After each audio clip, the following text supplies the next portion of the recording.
Audiotune mempersembahkan sebuah audiobook yang berjudul Aku Bukan Wanita Penggoda, karya dari Elis Kurniasih. Memasuki bab ke-38, Keputusan Besar. Bersama saya Sensen, selamat mendengarkan. Tepat di jam yang sama, Kiara sedang membuat sandwich untuk dirinya sendiri. Mulai hari ini, ia tak akan lagi menangisi sang suami, tak akan lagi meratapi nasibnya, dan tak akan lagi mengais cintanya. Ia pun tak tahu, pagi ini Gunawan sudah berangkat ke kantor atau masih di ruang kerjanya. Ia tak peduli. "Non, kok bikin sandwichnya cuma satu? Bapak nggak dibuatin?"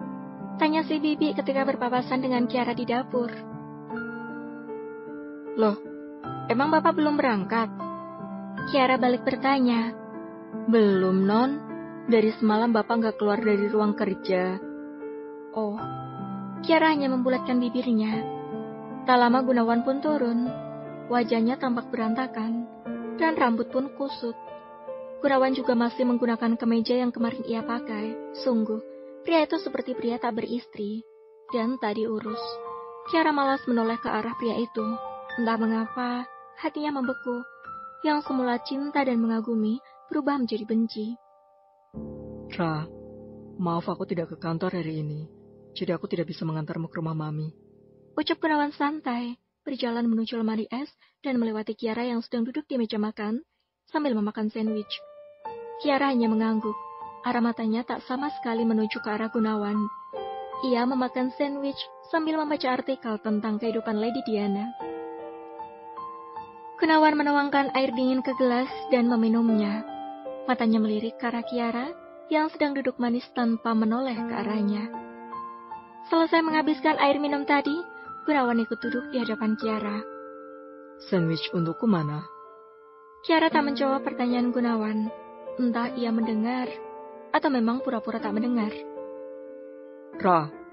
Kiara masih serius membaca bacaan di ponselnya itu. "Ra." Panggil Gunawan lagi dengan nada sedikit keras. Kiara baru mendengarkan wajahnya. "Apa?" "Mana sandwich untukku?" tanya Gunawan lagi. "Oh, aku hanya buat satu." Kiara menatap sandwich yang ia pegang dan hanya tersisa sepertiganya saja. "Aku kira kamu sudah berangkat kerja." Kiara kembali memfokuskan kedua matanya pada ponsel yang ia letakkan di atas meja makan itu. Kemudian Gunawan kembali bangun dari duduknya dan hendak menuju ke arah tangga. Sejak semalam ia belum membersihkan diri karena terlalu larut dalam kesedihan. Mengingat wanita yang ia cintai kini sudah menjadi istri Kenan. "Mas," panggil Kiara. Gunawan pun menghentikan kakinya yang hendak menaiki satu anak tangga di paling bawah. "Sebentar, mumpung aku ingat." Kiara bangun dari kursi meja makan itu dan bergegas ke sebuah bufet. Setelah keluar dari kamar tadi, ia sengaja meletakkan kertas yang terbungkus amplop hijau itu di sana. Kiara sedikit berlari kecil menghampiri Gunawan yang berdiri di bawah tangga, sambil membawa map. "Ini, aku sudah tanda tangani." "Apa ini?" tanya Gunawan bingung. Pasalnya ia sudah melupakan kertas itu. "Dulu kamu pernah memberikan ini padaku, tapi aku bersikeras untuk tidak menandatanganinya. Dan sekarang, aku sudah menandatanganinya," jawab Kiara tersenyum. Gunawan melirik ke arah Kiara yang masih tersenyum, lalu membuka amplop itu.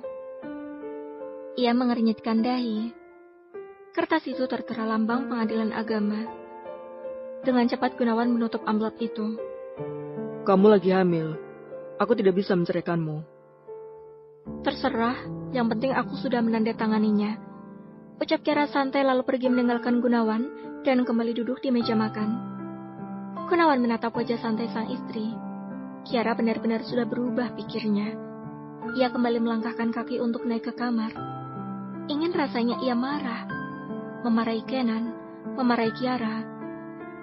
Tapi itu tak mungkin, karena Gunawan sadar bahwa selama ini dirinya lah yang telah banyak berbuat dosa pada sang istri.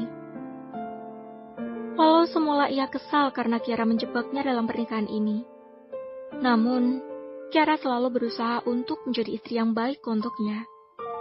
Wanita itu pun selalu menyiapkan semua keperluannya. Gunawan melempar kertas itu asal di atas tempat tidur. Pikirannya benar-benar kalut. Baru semalam ia meratapi kepergian Hanin yang kini sudah menjadi milik pria lain. Sekarang, ia pun harus menerima kenyataan bahwa Kiara sudah tidak lagi seperti dulu. Bahkan sang istri sudah benar-benar menyerah dan ingin berpisah. Bukankah seharusnya Gunawan senang? Ini kan yang ia mau sejak dulu. Ternyata perpisahan itu sudah tak lagi ia inginkan. Gunawan menarik napasnya kasar dan menatap kertas yang tergeletak di atas tempat tidur itu. Haruskah ia senang? Gunawan kembali berpikir. Ia mengabaikan semua kepenatan ini. Ia ingin merehatkan sejenak tubuhnya di dalam bathtub. Tak lama kemudian Gunawan masuk ke dalam kamar mandi. Sejak semalam, Kiara sudah membereskan pakaiannya ke dalam koper. Setelah menandatangani kertas itu, ia bertekad tidak akan lagi tinggal di rumah ini. Ia akan kembali ke rumah Rasti. Saat keluar kamar, Kiara sudah membawa koper dan kertas yang ia tandatangani itu bersamaan. Sesampainya di lantai 1, ia meletakkan koper itu di ujung sofa dan hampir tak terlihat. Sementara ia meletakkan kertas itu di lemari, dan kini sudah sampai ke tangan sang suami. Bi, saya ke rumah ibu, dan mungkin tidak akan pulang lagi ke sini. Titip bapak ya, Bi. Tolong buatkan makan dan siapkan semua keperluannya. Loh, Non, kok begitu? Si Bibi tampak sedih. Sementara di kamar mandi atas, Gunawan tidak mengetahui kepergian sang istri. Iya, Bi. Saya sudah menandatangani surat perceraian itu. Tapi tadi bapak kan bilang tidak akan menceraikan Non, karena Non lagi hamil. Ucap si Bibi yang diam-diam selalu mendengar pertengkaran pasangan suami istri ini. Paling sampai saya lahiran, Bi. Proses cerai kami baru akan digelar. Tapi dari sekarang berpisah juga sama aja kan?